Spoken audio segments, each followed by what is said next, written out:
So 6 years before I was born, on the 18th of January, 1948 to be exact, a religious fundamentalist called Ram Nathuram Godse stretched out his hands in a traditional Hindu blessing to the Indian leader Mahatma Gandhi. They were meeting in a garden in Birla House in New Delhi, but instead of greeting him, he had a pistol between his hands, and 3 shots went directly into Gandhi. And a gesture, his last act, was to touch his forehead as an act of forgiveness, of mercy, as Gandhi fell. And then Godse turned the pistol on himself as an attempt to commit suicide, and they stopped him. And the Indian government tried him, and he was hanged, a gesture that Gandhi himself would have considered a greater crime than his own murder. Gandhi lived a life of non-violent resistance. And it was ironic, he wasn't killed by a British colonial imperialist. He was killed by a member of his own faith tradition, a violent religious extremist who planned his own suicide rather than his own escape.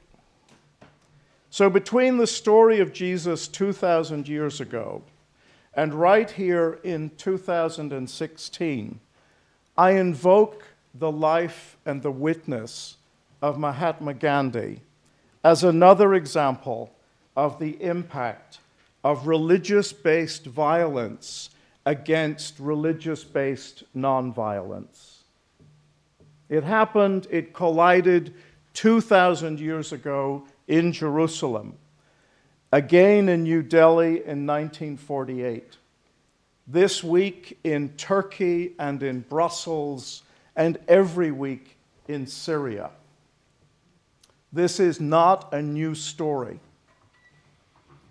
In his book, God and Empire, Dominic Crossan sees the Gandhi assassination as a kind of little foreboding cloud in 1948 that is now a part of our reality in the 21st century.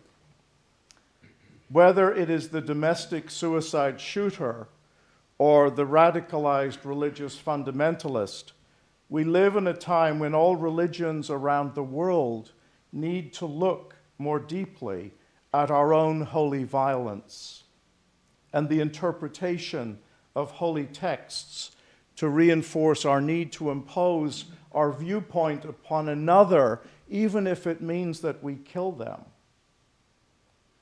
Crossan notes that in 1980, the US State Department recorded scarcely a single faith-based organization that was among those on its terrorist list. But by 1998, it listed 30 of the world's most dangerous groups, with half of them being faith-based. So this is something that has happened relatively recently, and certainly within our lifetime. And he cites examples within Christianity, for example. He considers the Army of God's anti-abortion violence. I would add more recently, I just this past week sat in on some discussions on the Commission on the Status of Women at the UN. And it's clear that the major barrier to equality for women around the world is religiously based. And if you're LGBT around the world, there are 7 countries where you can be put to death, largely led by religious people. In Judaism, Crossan cites the assassination of Yitzhak Rabin in Tel Aviv, the massacre of Muslims by Barak Goldstein in Hebron. Islam has its own internal struggle with ISIS and radicalized youth, where you have this dominant theme of a kind of encouragement of the afterlife and a self-chosen martyrdom. In Sikhism, the assassination of Prime Minister Indira Gandhi in 1984. And even in Buddhism, which is traditionally a nonviolent religion, he invokes the Japanese extremist group Aum Shinrikyo, who released poisonous gases into the Tokyo subway in 1995. So it is in the context of religious fundamentalism, the conflict between nonviolent religious response and violent holy response, that we see the crucifixion and the resurrection of Jesus today.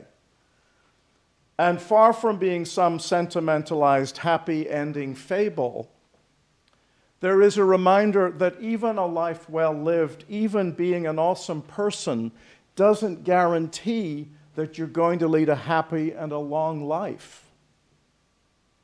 You know, the story today challenges that because life is unpredictable. But what the story does help us see and focus on is how good people deal with bad things happening to them. That's kind of the core of the message of the celebration of the resurrection. Jesus freely enters into the lies, the misinformation about his work and his values. He doesn't retaliate with holy violence. The cry, "Father, forgive them, for they do not know what they're doing," echoes throughout the human world. And it was the same as Gandhi's final act of mercy towards his misguided fellow Hindu. Both Gandhi and Jesus lived committed to justice, ending human suffering and bondage, the dignity and worth of every human being, challenging institutions and people who heaped burdens on man's shoulders and rejected all forms of a violent God. They saw in creation the celebration of diversity, difference, knowing deeply that we all come from and return to the same source that is God. And if we can learn to live with differences and celebrate what each person brings to the collective, then we are all blessed and enriched. When we exclude and deny, when we separate and persecute, and often it's the thought that is the first step of violence, the first thought that leads to a negative that can end in someone being hurt. And that thought, we need to look at that. The thought can be both positive and creative and inclusive, or that thought can be exclusive and lead to violence. The readings today show a kind of progress for humanity towards this new way of thinking and being, even in the midst of the most horrific forms of violence, including the crucifixion. In the book of the prophet Isaiah, there is this vision of all the things that we are terrorized of, we're frightened of, sickness, violence, old age, that somehow they are transformed. And the vision is a beautiful and inspiring for a community in Jerusalem that this day is still in conflict, is still in violence. 600 years after Isaiah's attempts to bring the city to a new consciousness, Peter stands up in Jerusalem and he points to this man called Cornelius. And here again, it's about breaking through our barriers. Cornelius was not a Jew. Cornelius was a Gentile. He was also a Roman centurion. And that God shows no partiality. God is welcoming everyone. It's the same invitation to be part of the new creation. And Peter talks about the one who was rejected and hung on the tree, who is the ultimate outsider, is the one that becomes the first fruits of connecting us all. The breaking out of our tombs, the rolling away of stones and barriers of division is not just something that happened 2,000 years ago in Jerusalem. And in every age, the story forces us to look at our own our own sensibility, our own sense of difference and connection to our world. Last Tuesday evening, following that horrible violence in Brussels, I had signed up to attend a lecture by Rabbi Lord Jonathan Sacks, who's the chief rabbi of the British Commonwealth. He is a well-known author and communicator. He's written about 20 books. And so it was really good on that really horrible day to kind of go back to a place of wounded memory, to go back to the 9/11 museum. And we had a full house, and we listened to the rabbi talk about holy violence. And he's just written a book called Not in My Name. And it deals with all of the stuff that we see happening around us today and gives us some kind of hooks and pointers of how we handle it, how we respond to it. One of the questions he was asked is, what makes somebody radicalized? Why are these people doing this kind of stuff that we see in Brussels? And he talked about our modern scientific neurological knowledge today. And he talked about there's something, our brain, we've got a reptile brain that's about fight and flight. We've all got that part of our brain. But we also have part of our brain which is creative, which is about problem solving, which is about dealing with diversity. And when somebody is radicalized, they are indoctrinated to respond only to that reptile brain part of us. And how you help people is to help people see that there are other parts of their brain that they need to connect with. And I found that quite fascinating. And what it means is that we have to pay attention to invest in the education of our young people, to make sure that they have work, that they have healthy development, where all of our faculties are given space to function and fire. And if we don't do that, the likelihood is that that vacuum will be filled with fundamentalism in its many forms. And Christianity is not immune from this process. We have our own violent holy texts about Armageddon and bringing about the end of the world. And Sacks talked about that in every religion, there is a kind of safeguard of this violence, because we all have those texts. And he says that traditionally there have been people within each religion who are guardians of the text. In the Anglican and Catholic tradition, our bishops hold the kind of the security of the interpretation of texts. In Islam, it's the imams. And in Judaism, it's the rabbis. So there's always been a kind of guardianship over the interpretation of texts that we need to hold up today. One of the most important things I think the rabbi said, he said the other thing is, it would have been very easy for him to write a book and criticize Islam and say how bad it is or how violent it is. But he thought it was much better for him to write a book about holy violence within his own tradition. He thought that was the work that he had to do. And what he said the people who are in the front of the line buying my books, when he goes around talking about it, are young Muslims who love this kind of structure and reflection on one's own, how one interprets one's own texts. And I thought that was very profound. The other takeaway for me was, he said an imam shared with him a personal kind of reflection. He said, in the end, what we have in common is we share our tears. What we have in common around the world is that we share our tears. And I came out from the lecture, and I'd never seen the memorial fountains at night.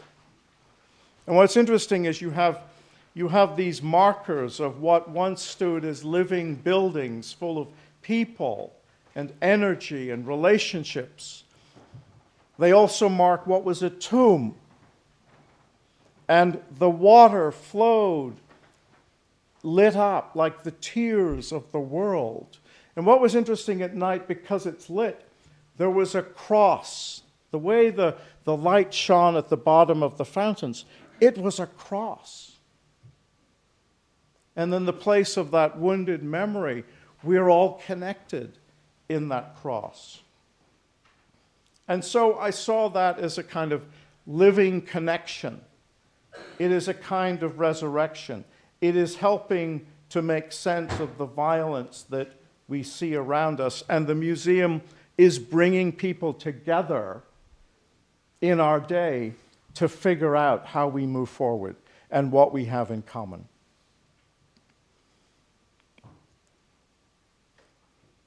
That gospel reading that Cam read is very powerful. The Jesus who comes to Mary is still scarred. You know, he's not some perfect superhuman avenger, he's scarred. The violence was real. And it's the transformation of violence that the story is concerned about. And it would have been very easy for Jesus to say to Mary, those rascal disciples who deserted me, where are they? I want to bring fire and brimstone upon them. Or I don't want to speak to them. But what's his message? Go and tell my brothers that I'm going to their God and your God, to my Father and their Father. There is consistency between the Jesus pre-crucifixion and the Jesus post-crucifixion. That it is a consistent message of Easter. And the message of Easter is difficult. You know, it's very difficult. We struggle. How could a person become alive again? We struggle with the physicality or the biology of all that. And it may be easier to accept the physical resurrection of Jesus than to accept this vision that the human race can be resurrected and made one. That is the difficult work that we are called to do. So I hope this Easter that as we look for Jesus in the world, as we look for the resurrected one in the reality of our lives and what is going on in the world, that these words of hope and inclusion and healing will make sense to us and to our world. I close with the words of that wonderful old hymn. Jesus lives, thy terrors now can no longer death appall us. Jesus lives, by this we know, thou, O grave, cannot enthrall us. Alleluia.